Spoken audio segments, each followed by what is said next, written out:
Top of the morning, Dan Proft here, and RFK Jr. was there before the Senate Finance Committee yesterday. Some spirited exchanges between RFK Jr. and senators, Republican and Democrat, but mostly the new Marxists, who were particularly antagonistic. They have to rewrite the history on COVID to cast themselves as the heroes as opposed to the villains, or certainly try to avoid any culpability for the science-free policies they backed. And so you had these sorts of exchanges like this between the normally vanilla Colorado Senator Michael Bennet and RFK Jr. on vaccine schedules going forward. Schools of Colorado be prepared for more measles outbreaks as a result of that, Mr. Secretary? Senator, how about more mumps outbreaks? I do not anticipate a change in the MMR vaccine. ACIP is an independent panel. So, well, it's a panel you just put those folks on. Far from what you said, they're people with ideas that are completely outside the mainstream. You mean out of the pharmaceutical paradigm? Let me just say, Mr. Secretary, all these vaccines that we're talking about today are free and accessible to parents today in America who have the freedom to be able to make that choice for their children. Will that be true after your handpicked panel makes their judgments about these vaccines? I think that parents should be free I know you said that before. I do too. To make their own choices. So will they be just as free after these? I assume they will be. And the topic or the conversation continued in the direction of transparency. Give the American people 6 months or 6 weeks in advance the record that they're going to rely on to make these decisions. Will you make it transparent for the American people? All the evidence is transparent. Will you make it in advance transparent for the American people so they can comment on it? All the evidence is transparent for the first time in history, and you were never there complaining when the pharmaceutical companies were picking those people and then running their products through with no safety testing. You can characterize it any way you want. I quoted them today. What I said was accurate. What you said were lies. You described moving the Titanic. Are you saying that the mRNA vaccine has never been associated with myocarditis or pericarditis in teenagers? I am simply. Is that what you're trying to tell us? I am simply trying to say that the people that you have put on that panel, after firing the entire. You're evading the question. No, I'm asking the questions here, You're Mr. evading Kennedy. that question. I'm asking the questions, Mr. I asked Kennedy. You a question. I'm asking the questions for Mr. Kennedy on behalf of parents and schools and teachers all over the United States of America who deserve so much better than your leadership. That's what this conversation is about, Mr. Chairman. Senator, they deserve the truth, and that's what we're going to give them for the first time in the history of that agency. Well, that was fun. A lot of focus by the politicians on the members of this immunization advisory panel because they want those that are part of the scientific establishment. And I think RFK Jr. is looking for, clearly, was looking for people that have more skepticism. I even said something that actually I give him credit for saying. That's some of these people, I think this was an exchange with Bill Cassidy from Louisiana, Republican. Some of them may have biases against the pharmaceutical industry, but they'll follow the science. Yeah, well, guess what? Everybody has a bias. They're these objective oracles that otherwise sit on these government boards. Yeah, that doesn't exist. Of course, people have perspectives on this. People have perspectives on the pharmaceutical companies as an industry, specific actors within big pharma, specific studies about this drug or that vaccine. Yeah, but as long as you're open-minded and you're going where the evidence leads and you're asking reasonable questions and generating reasonable explanations that can be shared with the American people, then you're doing your job as far as I'm concerned. And that seemed to be the approach that Kennedy was taking. He was very combative with the senators, which I like. There's too much deference paid to these mediocre intellects Earl Shived into looking somewhat consequential, as Dennis Miller once described them. And something else, too, that was attendant to his testimony. Basically, something that he said in an op-ed in the Wall Street Journal last week. The dysfunction of the CDC produced irrational policy during COVID. Cloth masks on toddlers, arbitrary 6-foot distancing, boosters for healthy children, prolonged school closings, economy-crushing lockdowns, and the suppression of low-cost therapeutics in favor of experimental and ineffective drugs. The toll was devastating. America is home to 4.2% of the world's population, but suffered 19% of COVID deaths. Even though he was complimentary of Operation Warp Speed and the initial vaccine as having mapped the virus at that time prior to its mutations. But where they got into disagreement, because the COVIDians have to maintain their posture, is the recommendation of boosters going forward in perpetuity. And as one of the things an alert listener brought to my attention that RFK said, that if you follow all of the recommended vaccines for a child, they would have 67 total in childhood. And gosh knows how many COVID booster shots, if you're going to, I don't even know where we are in the number, since I never took one. But if you're going to be compelled to recommend those as just a matter of course, rather than as per his exchange with Senator Warren from Massachusetts we played earlier, there's not clinical data to support him. I'm not going to blindly recommend something because you want me to recommend it, because you're sort of locked into this COVIDian mentality, which is just shut up and go get your booster. And by the way, one other thing before we bring on our guest, just on what they started with, I don't want to lose that. The vaccine schedule for kids in school. This is going to get heightened scrutiny, not just because of the exchange yesterday with RFK, but because of what a friend of the show and Florida Surgeon General, Dr. Joseph Ladapo, announced about what Florida is doing. But what I'm most excited about is an announcement that we're making now, which is that the Florida Department of Health, in partnership with the governor, is going to be working to end all vaccine mandates in Florida law. All of them. All of them. All of them.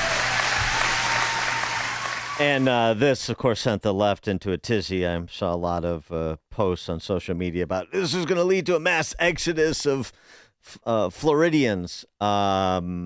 I doubt it, speaking as a Floridian. Dr. Richard Bartlett practiced medicine in Texas, and he also served on former Texas Governor Rick Perry's healthcare task force. Dr. Bartlett, thanks for joining us again. Appreciate it. It's good to be with you. I was impressed with RFK's stance yesterday. He spoke facts. He's unbiased. He's not bought by any industry. He hasn't received one penny. When you consider his exchange with Elizabeth Warren, who received over $818,000 from Big Pharma, you can see how she started yelling like her hair was on fire. Yeah. They just had trouble speaking civilly and level-headed. They were yelling, literally screeching. It was really sensational. Well, I mean, they want to cast him as this anti-vax ideologue that is doing dangerous things at the behest of that dangerous man in the Oval Office. But, from what I've seen as someone who's, was skeptical and disagreed with RFK Jr. about some things that he had said and done in the past on the issue of vaccines, as well as on other related or not other unrelated political issues. But what I saw yesterday and what I've seen from his time at HHS is, he's a pretty transparent guy. He's pretty reasonable. He explains himself and the rationale for a position he's taken or an action that he took. And he was pretty clear that, look, I'm going where the evidence leads. I'm relying on experts like my colleagues, Dr. Bhattacharya and Dr. Makari and Dr. Kuldorf, who was sidelined by you guys back during COVID because he didn't comply with the orthodoxy on approaches to COVID. And he spoke a lot about like clinical trials. I'm not going to blindly recommend something. I'm going to demand, clinical trials. I'm going to demand essentially the scientific method be followed and go in the direction that the evidence leads. Right. And, I'm an emergency room doctor myself, and he's had much overlap with me. We were texting yesterday. And so I actually teach advanced trauma life support to emergency room doctors, a course that every ER doctor has to take. I teach that. And every time I teach that course, I have to disclose whether I've received a penny from that would be a financial conflict of interest from anything that would affect it. And so it doesn't affect financial conflict of interest matters. And when you have Bernie Sanders, who's received over $1.4 million from pharmaceutical companies, from vaccine manufacturers, that's going to affect he hasn't even disclosed that, much less acknowledge that it can affect his judgment and his attack on RFK. Elizabeth Warren received $818,000. And RFK receives $0. That matters. But let's get to the science of it here too. Starting with the school vaccinations, we're going to see what Senator Bennett. Are we going to see more measles, more mumps because you're opposed to making recommendations that these vaccines be mandatory? And of course, you heard from the Florida Surgeon General and the direction that Florida is going. What's your reaction to making all vaccines optional? I was in the front lines of the measles outbreak here in West Texas. Me and another doctor treated over 108 in one day of measles victims. And so we know what this is about. And we found that there were generic, inexpensive, readily available, safe medicines that have been out with a long-term safety record of over 30 years that were effective in decreasing the symptoms and helping people recover quicker. And these are the types of things that were suppressed by the CDC. These senators that are on the Senate Finance Committee were sitting there during the COVID disaster, and they didn't hold anybody accountable when we had school closures, which eventually caused our milestones of speech development and education to be downgraded, because kids need to see lips when they're reading. They need to have the social interaction, and their skills of reading and speech actually worsened during the outbreak because of wearing masks, which had no science behind it, which RFK pointed out at the beginning of the hearing. And so we see that the science was not followed, and every one of these senators were in position of power during the whole COVID outbreak, and they never said anything about the lies that came out of the CDC, out of ACIP, literally lies. You had the CDC director lie to the American people while these people were in power, saying that if you get a COVID shot, you will not get COVID. That was an out-and-out lie. The science proves that they lie. Yeah, can't get it, can't give it. One of those aphorisms we all remember. But I mean, just on the going back to the vax schedule with that measles outbreak, RFK writing in the Journal about it mentioned that as, hey, look, I'm not anti-vax. When we had that outbreak, we went down there with measles with measles vaccines, and we got people vaccinated, and that was part of a multi-tiered approach that we took to address that outbreak in Texas. So number one, is that accurate? And number two, just back to the underlying question about mandating things like the measles vaccine or leaving it up to the parents. So nobody knows better what's good for their kids than a good parent, an educated parent. And RFK has made promises, and he's kept his promises. And one is that he'll leave all vaccines available for everyone. He's not going to withhold any of the vaccines from anyone that wants them. And he has made that promise, and he's kept that promise. And he has said that that's how it will be going in the future. The MMR vaccine will be available for everyone. And yes, he did rush MMR vaccines, and they did a huge MMR measles vaccine campaign here in West Texas. And so we saw that that was evidence of exactly what he said he would do. He has not withheld the vaccines. He said he's going to follow the science, and the science shows that the CDC and these senators have failed the American people. And I'm going to say that money matters. When you receive $1.4 million from vaccine manufacturers like Bernie Sanders did, it's going to color your arguments and accusations. Yeah, and we've certainly had some people recant some of what they were party to during COVID, including the former CDC director, Redfield. But I want to get your reaction to something Susan Monterez said. She's the CDC director who had about as long as executive career as that Pope who was poisoned. She was there for less than a month.